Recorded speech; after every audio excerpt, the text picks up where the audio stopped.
Selamat datang, selamat bertemu kembali ke live streaming di channel Ilmu-Ilmu Imam Al-Ghazali. Sebenarnya kita sudah pun tiba ke malam yang ke-16 daripada 40 malam yang kita rancang. Namun pengajian kita bukanlah pada setiap malam. Tuan-tuan kena tunggulah pengumuman dia. Tajuk kita malam ini, adab bekerja ataupun adab berkerjaya, atau boleh juga dikatakan adab mencari penghidupan.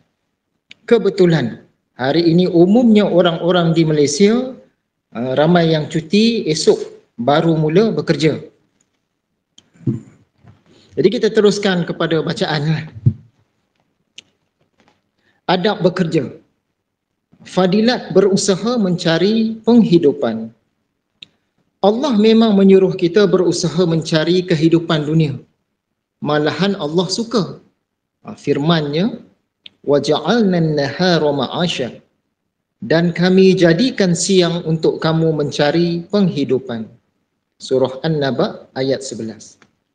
Firman-Nya lagi dalam Al-Jumu'ah ayat 10. Maka bertebaranlah di muka bumi dan carilah kurniaan Allah.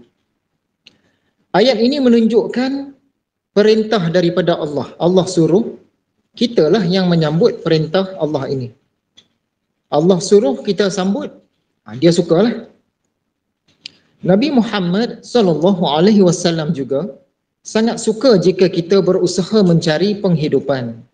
Sabda baginda dalam hadis riwayat Bukhari dan Muslim, sesungguhnya diambil oleh seseorang daripada kamu akan talinya, lalu diikatnya kayu api di belakangnya untuk dia jual lah. Dia cari kayu api dan jual. Hal itu adalah lebih baik daripada dia mendatangi seseorang yang dikurniakan oleh Allah daripada kelimpahannya, lalu dimintanya daripada orang itu sama ada diberi ataupun tidak. Jadi cari kayu api ni kerja yang murah. Zaman itu kerja yang murah dipandang tak tinggilah dan susah pula kerja dia. Tapi yang itu adalah lebih baik daripada meminta-minta. Maka orang yang mencintai Allah dan Rasul-Nya tentulah akan menyahut seruan Al-Quran dan As-Sunnah yang kita sebut tadi. Ibnu Mas'ud berkata, sesungguhnya aku amat benci melihat orang kosong. Apa makna orang kosong ni? Orang kosong ni maksud dia orang yang sengaja dia tak mau bekerja. Tidak untuk urusan dunianya dan tidak untuk urusan akhiratnya. Kadang-kadang ada orang ni dia sengaja tak mahu bekerja, konon nak bina hubungan rapat dengan Allah lah, nak buat amal-amal. Tapi Abdullah bin Mas'ud kata, urusan dunia orang itu pun dia tak suka, urusan akhirat orang itu pun dia tak suka. Orang bertanya kepada Imam Ahmad, apa pandangan tuan tentang orang yang duduk sahaja, tidak bekerja? Sama ada duduk di rumahnya atau di masjid. Dan orang itu mengatakan, aku tidak melakukan apa-apa sehinggalah datang kepada aku rezekiku. Konon dia tunggu sajalah. Kononnya orang jenis ini dia kuat tawakal, kuat redha, tinggi tauhid, dan kadang-kadang orang kata inilah wali Allah. Jadi Imam Ahmad menjawab, itu orang yang tidak ada ilmu. Tidakkah dia mendengar sabda Nabi SAW? Sesungguhnya Allah menjadikan rezekiku di bawah bayang-bayang tombakku. Hadis riwayat Imam Ahmad. Maksudnya, kenalah keluar mencari penghidupan. Usaha yang gigih dengan susah payah.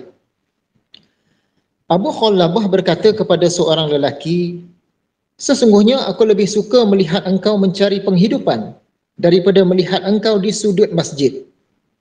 Dia jenis kira duduk beramal je, tapi usaha ni dia tak mau. Keprihatinan Abu Khallabah ini menunjukkan yang dia mencintai umat dan mahu umat mencari kehidupan. Kesimpulannya, kita hendaklah berusaha mencari penghidupan. Jangan asyik meminta-minta kepada orang. Kita kena berusaha sekalipun kita ni tak minta kepada orang. Tajuk seterusnya, berihsan dalam bermuamalah. Maksudnya berihsan dalam berurusan antara sesama manusia. Ihsan ni umumnya Pengertian dia ialah buat baiklah, bertimbang rasa, bertolak ansur, prihatin. Semua itu termasuk dalam ihsan.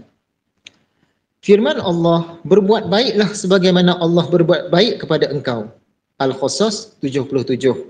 Lagi, sesungguhnya Allah memerintahkan agar adil dan berbuat ihsan. An-Nahli 90. Lagi, sesungguhnya rahmat Allah itu dekat dengan orang-orang yang berbuat ihsan. Al-A'raf 56. Ihsan yang dimaksudkan oleh Imam Al-Ghazali di sini ialah perbuatan yang bermanfaat kepada orang yang melakukan muamalah. Muamalah tadi urusan antara sesama manusia lah. Sedangkan perbuatan itu tidaklah jatuh wajib ke atasnya pun. Sekiranya dia tak buat pun perkara itu tak salah. Tapi kalau dia buat perkara itu, Allah lebih suka. Darjat ihsan dalam berjual beli atau mengambil manfaat itu tercapai dengan 6 perkara. Yang pertama, dengan bertolak ansur. Sekiranya pembeli membayar lebih untuk mendapatkan sesuatu barang kerana dia sangat mahu, sangat suka akan barang itu, peniaga boleh menerimanya. Tetapi janganlah melampau dalam menerima bayaran lebih. Barang tu RM10 sebab pembeli tu suka, dia bayar 11, okeylah ambil. Tapi kalau barang tu RM10, pembeli tu suka, dia bayar 30. Macam banyak sangat. Tak salah kita ambil, tapi macam banyak sangat. Elok kita pulangkan. Contohnya, Imam Ghazali buat, Yunus bin Ubaid ada menjual kain. Suatu ketika dia pergi mengerjakan solat. Kedainya itu diserahkan kepada anak saudaranya untuk dijaga. Datanglah satu orang badui nak beli kain berharga 400. Ada tak kain yang harga dia 400, dia punya nilai. Anak saudara Yunus yang sedang bekerja menunjukkan kain-kain berharga 200. Si badui setuju membeli kain itu dengan harga 400. Kain tu harga 200 tapi dia setuju nak beli dengan 400 sebab dia sangat puas hati. Apabila Yunus kembali, dia kembalikan 200 kepada si badui sekalipun si badui tak kisah dengan harga kain itu, bahkan sudah setuju. Kain itu harga 200, si badui ni dia beli harga 400. Nak bagi balik duit, tak apa, dia sangat puas hati. Memandangkan harga kain itu di tempat si badui ialah 500. Patutlah dia setuju. Inilah antara perlakuan yang dinamakan ihsan. Kalau Yunus bin Ubaid tadi dia tak nak bagi balik duit itu pun tak salah. Tapi macam banyak sangat, macam 100% lebih pula dia bayar kan. Dia nak bagi balik. Hal ini tidaklah wajib dilakukan, tetapi Allah suka jika kita melakukannya. Contoh, kita promote dalam internet nak jual kita punya RXZ lama RM50,000. Ada orang datang tengok, dia kata tak apalah, saya sangat puas hati, RM100,000 saya beli. Banyak sangat tu. Kan? Sebagai ihsan, kita kembalikan, ambillah RM50,000 saja. Yang kedua, berlebih kuranglah dengan orang-orang yang lemah. Contohnya, janganlah berkira sangat jika kita membeli sesuatu daripada orang-orang miskin. Bayar lebih sedikit pun tidak mengapa. Sekiranya barangan yang diberi itu kurang kualitinya, terimalah seadanya. Hal itu tidaklah wajib dilakukan, tetapi Allah suka jika kita melakukan sedemikian.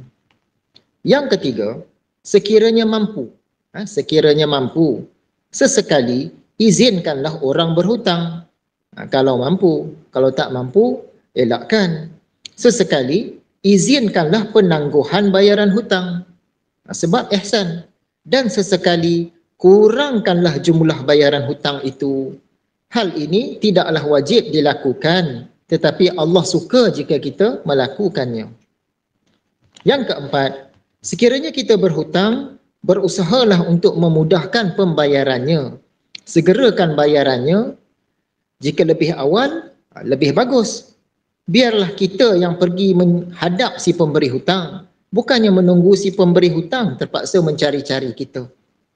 Yang kelima, sekiranya mampu, terimalah kembali barang belian yang mahu dipulangkan oleh pembeli. Sudah tentu ada sebab-sebabnya pembeli tidak berpuas hati, walaupun sudah dilakukan akad persetujuan. Kalau dah akad setuju dah tu, dah lah. Kan? Hal ini tidaklah wajib dilakukan, tetapi Allah suka jika kita melakukannya sebab ihsan. Yang keenam, sekiranya kita mampu, mudahkanlah orang-orang miskin untuk membeli daripada kita.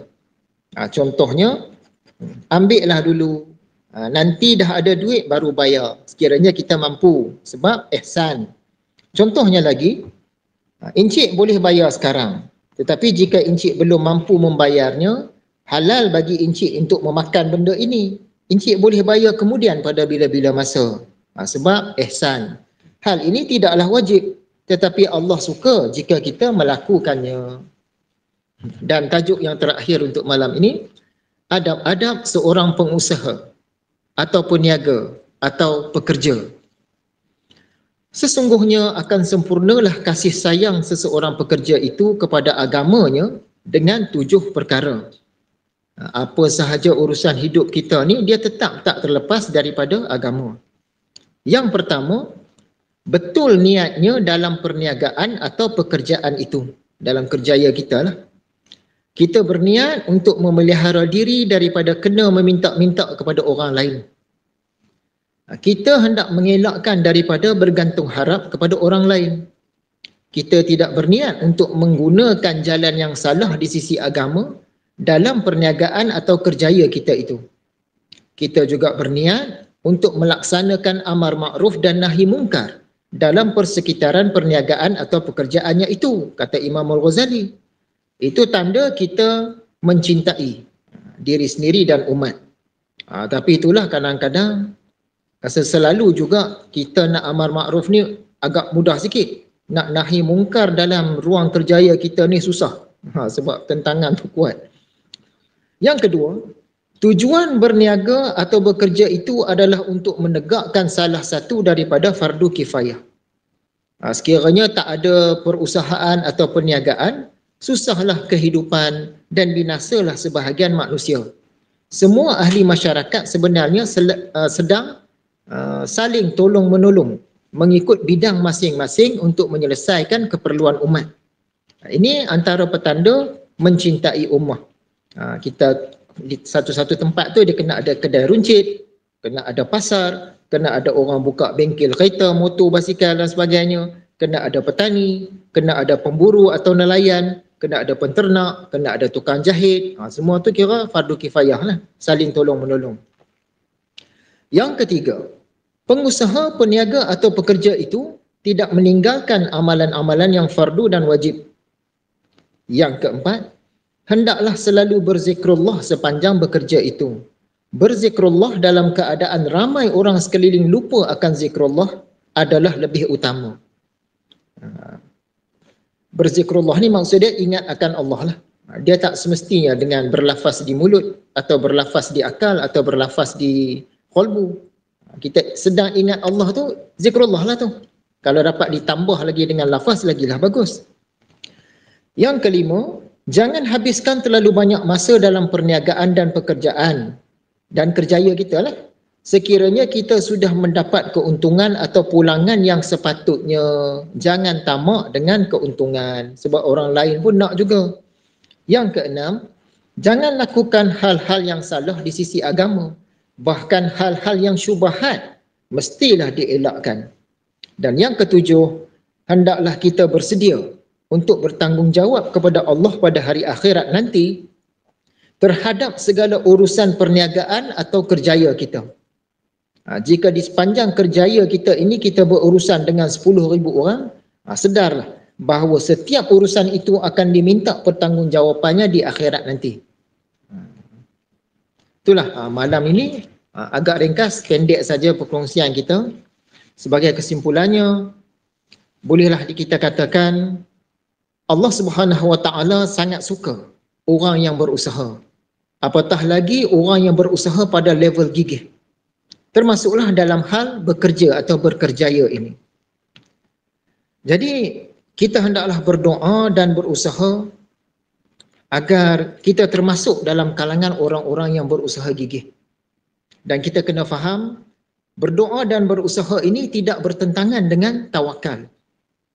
Janganlah kita tersalah faham. Kita berharap semoga ekonomi umat Islam semakin baik dan semakin kukuh. Sekadar itu saja untuk malam ini.